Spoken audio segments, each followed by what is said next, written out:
antiga daqui e alugou a casa para o juiz morar. Nessa ocasião, o juiz teve que pedir para a Câmara autorização para morar fora de Curitiba. Porque depois do Rio Belém era fora de Curitiba. O perímetro urbano ia até o Rio Belém. Entendeu? Então, aqui está o passeio público. Não podia morar fora. Isso aqui, esse pinheiro está lá. Esse pinheiro está lá na esquina do Colégio Estadual. Olha aí. Sabe aquela esquina de baixo do Colégio Estadual? Exatamente. Sim. O lugar dessa casa. Ou então aí é o Colégio Estadual. Aí é o Colégio Estadual. As fotos que vocês viram. Aqui é quase a rua de baixo, Cândido Leão, que divisa com a casa do estudante, com o passeio público. A rua do passeio público aqui. Sim. Sim. Entendeu? Isso aqui é exatamente de frente ao Fontana. Então, o Leão morava aí. Mas o Fontana, nessa época, já morava. O Leão veio morar aqui por volta do final da década de 60, 1868, mais ou menos, 70, quando ele pediu autorização. Até o historiador nasceu nessa casa. O historiador relata, o filho do desembargador, o historiador Hermelino de Leão. Hermelino de Leão chamava-se Hermelino Agostinho de Leão, historiador.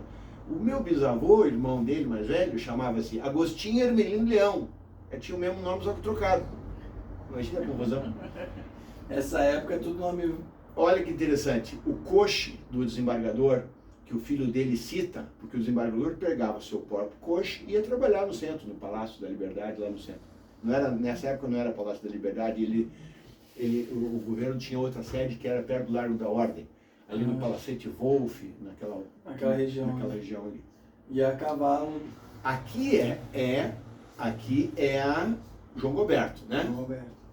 Então, assim, e a Mansão das Rosas era de frente, exatamente, em frente é isso aí. Então essa aqui é a chácara de Laura Borges. Isso aí no final do século XIX. Tá vendo? Era uma casa enorme, tinha senzala, tudo. Mas por que ele alugou? Porque, então, interessante. Não, porque ele era juiz. Alguma coisa... Ele era juiz. Então ele tinha que estar aqui, mas daí de repente, logo em seguida que ele se mudou para cá, ele assumiu como desembargador em Pernambuco. Aí teve que se mudar para Pernambuco e continuou alugando aí, até comprar a casa dele, que ele comprou do Barão de Roubergue, que é logo acima, quer ver? Eu vou te mostrar. Aí, depois da chácara, ele continuou morando ali, a família continuou, inclusive os filhos continuaram morando aqui. Mas daí ele comprou essa casa. Essa casa pertencia a um barão alemão que era engenheiro e veio construir a estrada de ferro. E quando acabou a construção da estrada de ferro, em 1885, o barão foi embora para a Alemanha e vendeu para o desembargador essa casa, ao coche dele ali na frente. Aí começou o Alto da Glória. E o Alto da Glória, veja, é uma coisa que eu não pude ainda nas últimas ocasiões e que pouca gente se toca. O Alto da Glória não é que é o lugar do chimarrão, do erva mate, não. É da onde a província do Paraná era comandada.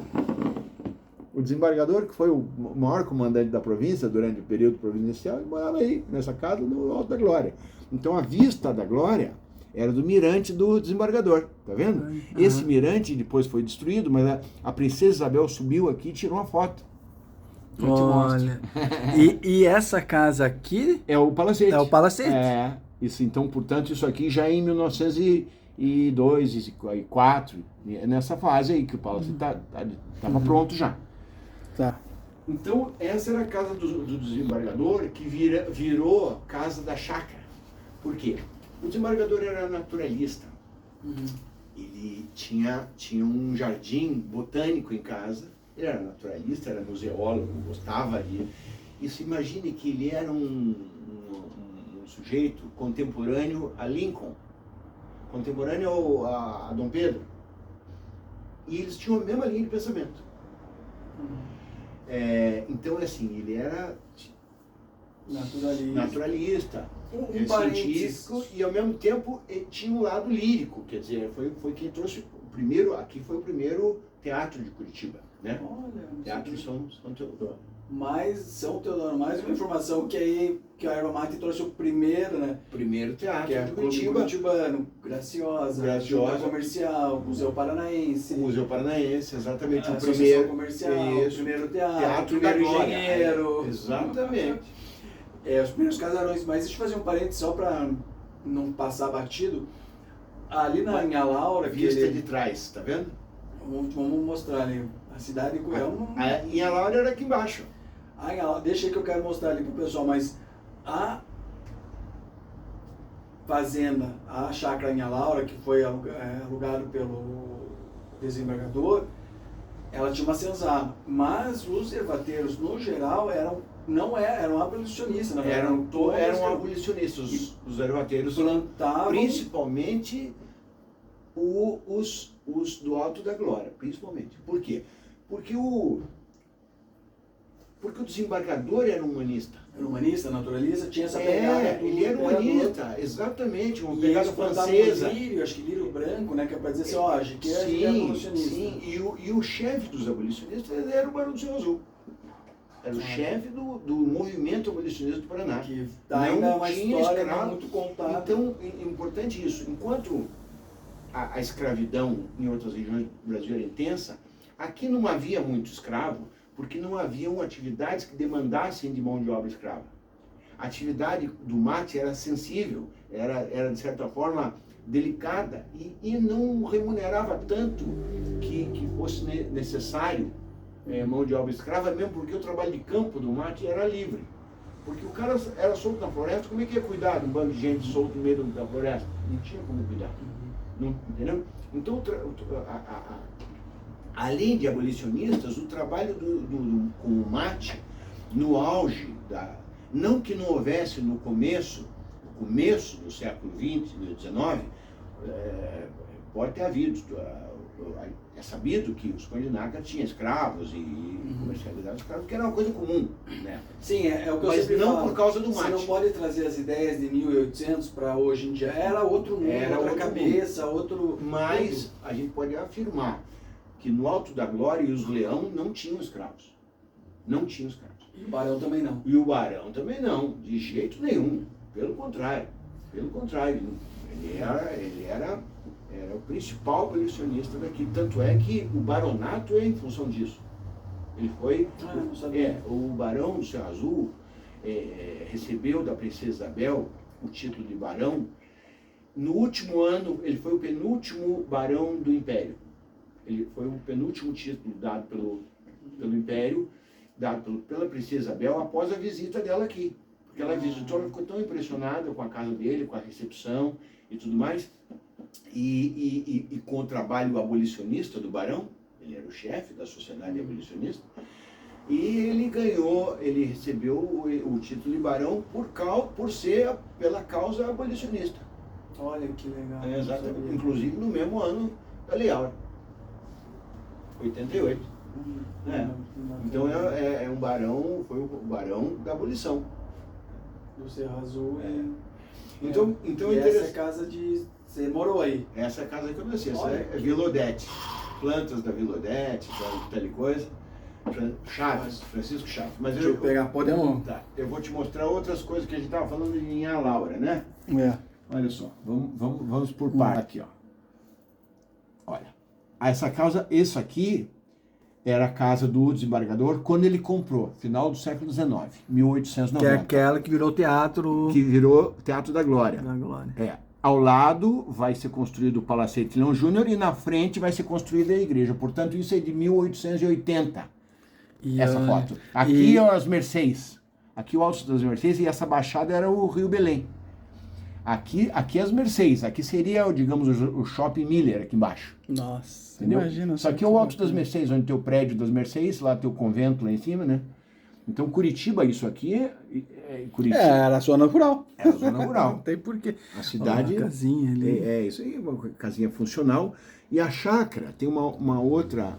Quer ver? Uma outra... Deixa eu pegar aqui, ó. Outras coisas sobre a chácara interessantes. Olha só. Olha só, feito por avião. Sim, claro. Porque meu avô Leão foi o pioneiro da aviação no Paraná. No Brasil. Aí. Olha. A primeira companhia aérea brasileira foi a Aerolóide Iguaçu, feita pelo meu avô Leão. Que legal. Ele que recebeu, olha só.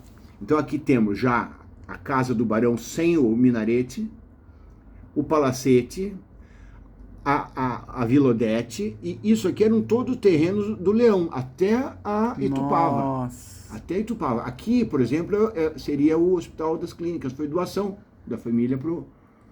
Olha, isso eu não, Curitiba. essa história eu não sabia também. Esse fundo todo, aos poucos, principalmente minha bisavó Maria Clara de Abreu Leão, que era irmã do Cândido de Abreu, que morava aqui na esquina de baixo, né? Tio Candinho morava nessa casa da esquina aqui. Tudo perto. E aí, eles foram... aqui é o bairro Alto da Glória. O bairro Alto da Glória acabou sendo todo comprado pela minha bisavó. Porque ela foi instalando os filhos, aqui tio Ivo, essa aqui era terreno da casa do tio Ivo Leão, que ele ganhou da mãe. O Ivo de agora? Ivo de Abreu Leão. O que está vivo é bisneto. Não, mas o que foi presidente da... Foi presidente é neto. É neto. Desse aí. Ah, tá. Tio Ivo era irmão de meu avô. Tio Ivo, aqui era a chácara do desembargador. Aqui os terrenos eram de comprido, tá vendo? Até a rua de trás. E aqui Vila Odete. E aqui era todo o terreno da Vila Odete, era o jardim da nossa casa. Hoje em dia o jardim cortou pela metade. Ela ia inclusive até o fundo, tinha cancha esportiva lá no final, tinha uma horta, jardim, era bem legal. Que legal. Então assim, e isso aí interessante é o seguinte, essa foto é tirada, o avô chegava de viagem, de avião, ele passava em cima da casa para avisar o chofer. Ah, que coisa. Sim, ele tirava uma foto, ele gostava muito de fotografia. Eles são da era da fotografia. Meu avô, sem a menor dúvida, ele foi o maior contratante de fotografia do período que ele viveu, no final do século XIX e metade do século XX. Meu avô, sem dúvida, foi o maior fotógrafo, o maior contratante de fotógrafos profissionais que teve no Paraná desse período. Porque ele gostava de... E essa história que ele passava de avião, tô chegando. Quer ver? Não tinha celular, né? Olha só. Olha ele pousando na casa dele em Matinhos. Primeira casa de Matinhos, uma das primeiras, primeira e segunda casa de Matinhos foram de meu avô Leão e do presidente Afonso Camargo, né? Que depois o filho foi casar com minha mãe, né? Tio Paulo Camargo. Então assim, ó, isso aqui, esse foi o primeiro avião, era um Siemens. Esse foi o primeiro avião de meu avô, parando